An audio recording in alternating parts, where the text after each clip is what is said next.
So my friend Joe, or Foam Mando, and maybe a couple others were too, were asking a bit about party loadouts and party blasters. The last video I did, I talked about kind of what I charge and the businessy side of it. I touched a little bit on what blasters I use or what I think are good to avoid, like avoiding mags and all that. But just to talk about that a bit more, it's definitely trickier running a party to figure out what blasters to do for kids than it is if you have kind of a community event that's established with people who play Nerf and their kids play Nerf. These are adults and kids a lot of times showing up to, say, a party where they aren't there because they're interested in Nerf. They're there because the birthday kid is interested in Nerf. So they may have never touched one before. So that's, and you know what? It's funny, there's overlap between a birthday party and a corporate event. It's, again, it's like the coworker that you know who knows that you have the weird Nerf hobby, who's never Nerfed before. It's that person that you're putting a Nerf blaster in their hands. So, I mean, when it comes to outfitting kids, I will admit when I started, I didn't want to be kind of the party guy who just gave everyone the same blasters. I wanted there to be excitement and variety and different ammo types and mega blasters and ultra. And, you know, there are pros and cons to that. Like, the kids did think it was cool, but man, it took a long time to get things up and running every time. So I have slowly over time, I guess, have my will crushed a little bit towards kind of conforming to being a little bit more samey in the blasters I'm using. For, you know, and I've mentioned recently that I've been trying to use more N1 for a couple reasons, but just to not have to use as many different types. But that, I don't want to talk more about N1. I'll lose you guys. So typically for party loadouts, it's a lot of reflex sixes, a lot of front loaders. I love having rough cuts in there. Although it's funny, some front loaders, like the Reflex 6 is really good with so many different types of darts, even worn ones. A rough cut or a lot of Nerf blasters that have smart ARs and are front loaders, if those darts are a little worn out, you know, you push them in and the smart AR pops them back out. And you get kids going, this doesn't work, this is broken. So that's tough. Like, you really have to watch your dart condition too. Those darts get super torn up from a community, not a community event, from a party or a corporate event. People are stepping on them. I am always putting new darts in the bin.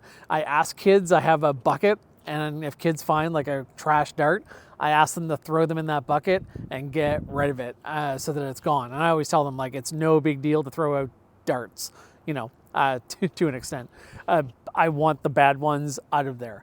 I try to use a lot of AF waffles. I find they are firmer foam than the X-Shot darts. Those X-Shot, the new X-Shot darts are not bad, the waffle head ones, but they don't work as well in a lot of my flywheelers. They don't, they're just, the foam is a little softer is what I've found. So AF waffles, most of the Dart Zone darts for full lengths are still definitely my go-to.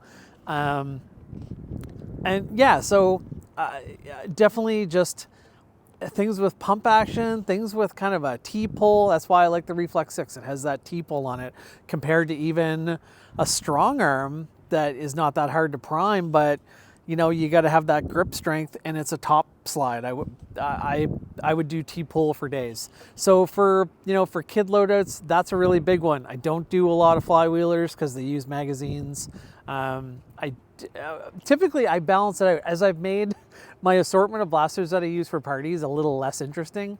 And I should talk to, for like adults or like older kids, the Artemis, the Hades, those high capacity springers that you can load right up, they're amazing. One flywheel blaster for Rival I love is the Charger. I love that it has an internal mag. Somehow I only have one of those. I wish I had 10 of them. It's a great blaster as long as you rewire it for 9.6 volt, so it's wired like a Percy's. It's a great arena blaster, a great casual blaster, easy to show people how to load. Again, avoid mags in Rival too. Even some of the internal mag ones, like even the Saturn, you do get people shoving mega darts in there if you leave a mega dart around. You do get people overloading them, which causes jams. So anyway, blasters are tough, but like Artemis, the Artemis, the Hades, any single shot blasters, those are kind of my go-to for Rival. X-Shot Reflex 6, rough cuts, Tetrads, any front loaders for regular Nerf are kind of my go-to. And then what I do is I've made my kind of regular loadouts a little bit more boring, to be honest. I always do special game modes with high capacity blasters like a Perseus or a Naka or a Nemesis or a Prometheus, where I have kind of attack and defend, where maybe a couple kids get to use a Prometheus to defend against the rest of the kids, usually the birthday kid and like his best friend. So I try to do that to kind of spice it up a little bit so that they're not just like, oh, these are all normal stuff I have at home. They're seeing things that are cool.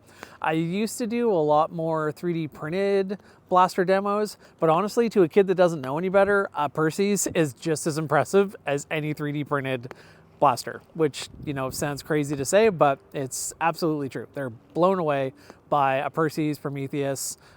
Those are just blasters that kids just don't generally have. So yeah, and so that's kind of what I usually do for loadouts for the kids' parties. I have been doing N1 because I'm hoping that the N1 stuff, I won't have as much of that AR issue of the AR popping the darts back out as they get worn.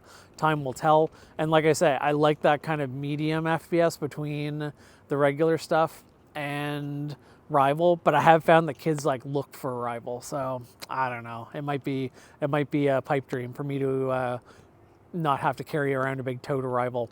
As far as, I know I talked about loadouts, I might as well talk for a minute about game modes. I keep my game modes pretty simple. My game modes are generally simpler than what you would find if you are somewhere with a Nerf community events like Captain Xavier's event at Borst Park. You know, his stuff would be more complicated than mine in his community events. My party, because people are so new to it, I keep it super simple. I usually do a zombie mode where I'm the starting zombie. The kids get to just like pepper me with darts, and then eventually I'll get one kid and the tide will turn like that, because they don't generally work very well together and they just blow all their darts at the start. And I usually have a couple things I do where I have a shield I'll use to do a zombie rush if I just can't tag anybody. And sometimes I'll use the Gauntlet XL as a zombie stinger. And if you get hit by that, you're stunned for 10 seconds. But it's amazing how much confusion, even adding to these first-time players a stun mechanic, it's just a little tricky. But I do like doing the zombie one first too, because it roots out the kids in a party that will and won't take their hits. Another game mode I do is a boss battle. The kids might have to hit me 30 times, 40 times over 3 minutes, 4 minutes. I like doing that one, and I do me as the boss because I'm going to honestly count. I don't care as much about winning. So I count down out loud as they hit me. They seem to really like that one. It lets them kind of go, you know, have kind of a video game experience against a boss mode. So that one's kind of fun. And then I definitely do team matches or squads and things like that. I'll do respawns where, you know, the different teams have to kind of bring me a dart to respawn, and I'll put a dart in their bucket. Or if I happen to have different colored darts on the field, I'll assign each team a color, and they'll bring me a dart to respawn, and then I know who won. Honestly, it doesn't really matter who won in most of the stuff I'm doing. It's kind of just mostly keeping them playing, keeping them engaged, and adding some little bit of structure to make it a little bit more fun. And so we talked about loadouts. All that stuff applies for adults too. The biggest thing I tell every kid or adult who's never used a blaster, and I should tattoo this saying on my head, prime it all the way back and all the way forward. The amount of times even the easiest to use blaster has been brought to me and a kid said it's broken, or an adult said it's broken, and they just haven't clicked it all the way back forward. I wish all blasters had a spring return prime so we could get rid of that. It's kind of funny. Someone was asking in the comments if there's anything that could be done to kind of solve some of the issues of the usability of blasters that are dropped into people's hands. That's a whole other video that I'm going to talk about what my dream blaster just for parties would be. There are some things that are close, but there's honestly almost nothing that hits the mark for what I would love. Maybe a pew pew. But then you still have mags. That's not perfect either even. And I'm not buying 10 pew pews. And the only other thing I'll say before I cut this video short, it's not loadout related, but you know, when you talk about running games and stuff, you really have to take command of the parties. You have to be in grown-up mode. It is a hard thing to find people to run parties. You need people who are confident in knowledge of the blasters and telling kids what to do, especially to keep them safe. You can't be too timid of offending a parent. If my main worry is safety, my second worry is, satisfaction. I'm sure there have been parents, well, I don't know. I've never had any complaints. I've usually, when I've thought like, oh man, I was kind of hard on those kids and, preaching about the rules, usually the parents are like, oh, you're so good with them, or you do such a great job managing them. So I've been pretty lucky. I'm not saying it would be impossible for someone to get angry. I've had some kids where I almost had to kick out of the arena. I almost once had to kick a grandfather out of the arena because he just wouldn't listen. He thought it was funny to just shoot all the kids in between matches, do all the things that I said not to do, shooting darts at them when they didn't have eye protection, not wearing his eye protection. I got really close to kicking that guy out. It's just the party timed out, luckily. Yeah, you'd think having more adults would be good, but you can find troublesome adults just as easily. Anyway, that's a side tangent into kind of behavioral stuff around parties. I just thought I would talk a little bit more. If you're doing stuff, you'll be tempted by magazines. I keep adding magazines back in, but you know what? I keep taking magazines back out.